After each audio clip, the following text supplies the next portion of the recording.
युधिष्ठिर का घमंड हुआ चूर चूर, नेवले का आधा शरीर हुआ सोने का, जो आज तक दोबारा कभी पूरा सोने का नहीं हो पाया। दोस्तों, ऐसी कहानी शायद ही आप लोगों ने सुनी हो जो मैं आज सुनाने जा रहा हूँ। नमस्कार मित्रों, आप सभी का हमारे YouTube चैनल पर हार्दिक स्वागत है। दोस्तों, आज मैं एक ऐसी कहानी लेके आया हूँ जो शायद आप लोगों ने बहुत कम सुनी होगी। तो सभी को हरिओम, राधे राधे, जय श्री कृष्णा।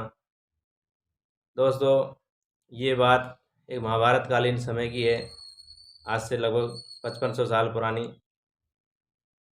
दोस्तों, आप सभी को मालूम है कि युधिष्ठिर ने राजसूय योग किया था।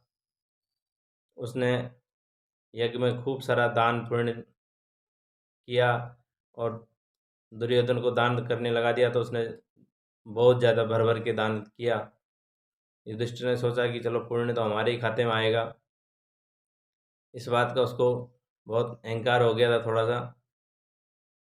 भगवान कृष्ण ने सोचा कि इनका युद्ध अब सॉरी इनका यज्ञ अब पूरी तरह से संपन्न हो गया है।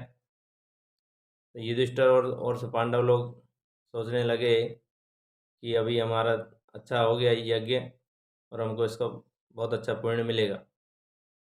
तो दोस्तों, भगवान श्री कृष्ण ने युधिष्ठिर का घमंड तोड़ने के लिए एक योजना बनाई और एक नेवला था सोने का, जिसका शरीर आधा सोने का था और आधा नॉर्मल नेवला जैसा। तो दोस्तों, जहाँ पे उसका जो खाना वाना बनाया था, रसोई वगैरह, वहाँ पे नेवला इधर उधर बार बार अंदर जाए बाहर आए, अंदर जाए बाहर आए, और वहाँ पे लौट पोट कर रहा था, खेल रहा था आराम से मस्ती से। और कुछ जो भी जूठन या अन्न के कण थे वो वहाँ पड़े हुए, उनको उठा के खाने लगा। तो ये देख करके युधिष्ठिर से रहा नहीं गया।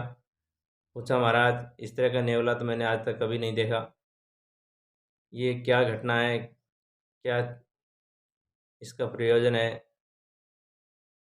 तो मित्रों, श्री कृष्ण भगवान बोले, इस नेवले से ही पूछ लीजिए कि ये यहाँ पे क्यों आया है और आने के पीछे क्या कारण है।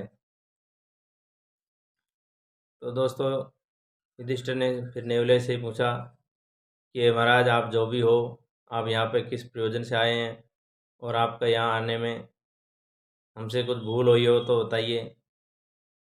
तो मित्रों, आप वीडियो को पूरा सुनिएगा। आपका रोम रोम बिल्कुल अध्यात्म से, धार्मिक से आप अगर जुड़े हो 5% 10% भी, तो आपका कहानी में मज़ा आएगा पूरा, और आप सोचेंगे कि वास्तव में क्या ऐसा हो सकता है। तो दोस्तों, नेवले ने कहा कि बहुत समय पहले की बात है कि एक राज्य में अकाल पड़ा हुआ था, और एक किसान और किसान की पत्नी और उसके पुत्र और पुत्रवधू, 4 घर वाले थे घर में। भूख से बिल्कुल तड़प रहे थे। तो दोस्तों, किसान एक खेत में गए, और जो धान कटने के बाद, अन्न कटने के बाद जो एक एक दो दो बालियाँ खेत में पड़ी रह जाती है, उनको उठा के लाया, बीन के लाया सबको, और उसको उनसे गेहूं के दाने निकाले। फिर किसान की पत्नी ने उसको चक्की में पीसा, और मुश्किल से 4-5 रोटी का गुजारा हो सकता है, इतना उसने अन्न इकट्ठा किया। तो दोस्तों, उसने 4-5 रोटी का जो अन्न था, उसको आटा बनाया, गूंदा, और 4 रोटियां उससे बना पाया। तो किसान कई दिनों से भूखा था, लेकिन दोस्तों, किसान का नियम था कि उसके द्वार से कोई खाली पेट नहीं गया आज तक। जो भी उसके घर पे आ जाता था, उसका ऐसा नियम था कि मेरे द्वार से कोई भूखा नहीं जाएगा, खाली पेट नहीं जाएगा। तो दोस्तों, उसके घर में अन्न की कमी तो थी ही। मुश्किल से 4 रोटी का उसने अन्न इकट्ठा किया, और किसान की पत्नी ने 4 रोटियां बनाई। उन्होंने सोचा कि 4 घर वाले हैं, किसान, किसान की पत्नी, उसका पुत्र और पुत्रवधू, सब ने एक एक रोटी खाने का सोचा। दोस्तों, थोड़ी देर बाद होता क्या है, ये भगवान की लीला समझो, चाहे उसकी परीक्षा समझो, दानी की, किसान की। दोस्तों, एक साधु का रूप लिए आदमी आता है और वो बहुत दिनों से भूखा था। उसके द्वार पे आके गिड़गिड़ाने लगा कि कुछ दे दो खाने को, कुछ दे दो खाने को। किसान की पत्नी बाहर जाके देखती है तो कि महात्मा जी आए हुए हैं, भूख से तड़पड़ा रहे हैं। दोस्तों, किसान ने सोचा कि आप लोग अपनी रोटी खा लीजिए, लेकिन मेरा नियम है, मैं अपने हिस्से का रोटी इसको दूंगा। तो किसान ने उसकी रोटी महात्मा जी को दे दिया। दोस्तों, जैसा कि आप जानते हैं, उसने रोटी खाई महात्मा जी ने, और जैसे ही उसने रोटी खाई तो उसकी भूख और बढ़ गई। फिर उसने अपनी पत्नी से गुजारिश किया तो उसने भी अपने हिस्से का दे दिया। फिर उसके पुत्र ने वो भी दे दिया, फिर पुत्रवधू ने वो भी दे दिया। तो दोस्तों, इस प्रकार से चारों ने 4 रोटियां दे दिया और महात्मा जी का भूख शांत हो गया। अब दोस्तों, किसान तो वास्तव में ही बहुत बहुत दिनों का भूखे प्यासा था, लेकिन अपने नियम की वजह से और ईश्वर की इच्छा के सामने उसने अपने नियम को नहीं तोड़ा और वो प्राण त्याग देता है। वहाँ पे कुछ जूठन वूठन थोड़ी बहुत अन्न के दाने फैले हुए थे खाना बनाने से, और खाना जो महात्मा जी को खिलाया था, वो एक वहाँ पे थोड़ी देर बाद एक नेवला आता है। नेवला ने उन सब कणों को खाया, जो कि एक किसान की सत्यनिष्ठा समझो, ईमानदारी समझो, दान पुण्यता के प्रति उसके लगाव समझो, ये सब उसके अन्न में था गुण। तो उसको नेवले के खाते ही नेवले का आधा शरीर सोने का हो गया और आधा इंसान का बना रहा। मित्रों, ये सब देख करके नेवला फिर एक ऋषि के पास जाता है। पूछा कि महात्मा जी, ये मेरा आधा शरीर सोने का हो गया और आधा शरीर सोने का नहीं हुआ, वो नॉर्मल रह गया, इसके पीछे क्या कारण है? महात्मा जी ने उसको समझाया कि देखिए, जिसके घर आप अन्न खा के आए हैं वो ऐसा दानी था जो आज तक हुआ नहीं, और उसके घर का आप अन्न खाए हैं वो शुद्ध इंसान था। अगर उसके जैसा दानी या उससे अच्छा दानी आपको आने वाले ज़माने में मिले तो आपका ये आधा शरीर है वो भी सोने का हो जाएगा। तो दोस्तों, उस दानी के घर, उस किसान के घर उसने अन्न खाया। उसके बाद नेवला बहुत सारे यज्ञों में गया, बहुत सारे धर्म अनुष्ठानों में गया, लेकिन उसका आधा शरीर सोने का नहीं हो पाया।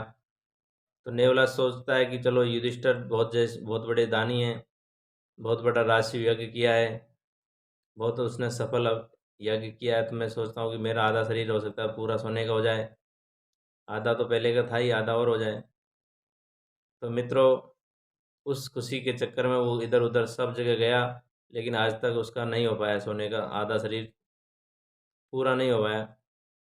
तो श्री कृष्ण भगवान भी वहाँ बैठे हुए थे। युधिष्ठिर को भी ये कहानी समझ में आ गई कि मेरे यज्ञ में कहीं न कहीं किसी चीज़ की कमी रही है। दोस्तों, जिसके पास देने के लिए बहुत कुछ होता है, वो अगर धन को दान करता है, देता है, तो वो कोई अतिशयोक्ति नहीं है, वो कोई बहुत बड़ी बात नहीं है। जिसके पास है और वो देता है, तो उसमें कोई बहुत बड़ी बात नहीं है। देखो दोस्तों, दान करना, धर्म करना अच्छी बात है, और धन की 3 गति मानी गई है, या तो दान, या भोग, या नाश। तो मित्रों, आप सभी समझदार हैं, आप सभी समझ सकते हैं कि दान, भोग और नाश, जो आपको लगे वो आप करिए, करना चाहिए। और जो किसान ने यज्ञ एक व्रत धारण किया था कि मेरे द्वार से कोई अन्न खाली नहीं लौटेगा, ऐसा आपने दानी कभी देखा नहीं होगा, सुना नहीं होगा। उसने अपना पुण्य कमाया और वो परमात्मा के लोक को गमन किया। तो ऐसी आज की कहानी है। तो दोस्तों, युधिष्ठिर ने भगवान कृष्ण श्री कृष्ण से माफ़ी मांगी कि भगवान मुझे माफ़ कीजिए, मैं सोच रहा था मेरा सफल यज्ञ हो गया, इस वजह से मुझे थोड़ा अहंकार जैसा आ गया था, लेकिन आपने मेरा अहंकार तोड़ करके मेरे ऊपर बहुत बड़ी कृपा की है, और मैं माफ़ी मांगता हूँ कि मेरे दिल में, मेरे मन में ये जो अहंकार आया है वो भगवान कभी दोबारा नहीं आए। तो दोस्तों, ये कहानी थी आज की, सच्ची घटना पर आधारित, बहुत ज़माने पुरानी, और हमारे अगर चैनल पर कुछ भी आपको अच्छा लगे तो दोस्तों इस प्रकार की कहानियाँ मैं लाता रहूँगा। तो आशा करता हूँ कि आप हमारे चैनल को सब्सक्राइब करके लाल बटन का जो घंटी का बटन है उसको प्रेस कीजिए, ताकि हमारे प्रत्येक वीडियो का नोटिफिकेशन आपके पास पहुंच सके। दोस्तों ऐसी कहानियां हमारे चैनल पर आती रहेगी और आप लोग हमारे साथ जुड़े रहेंगे, ऐसी मैं आशा करता हूं। थैंक यू दोस्तों, नमस्कार, हरिओम, राधे राधे, जय श्री कृष्ण।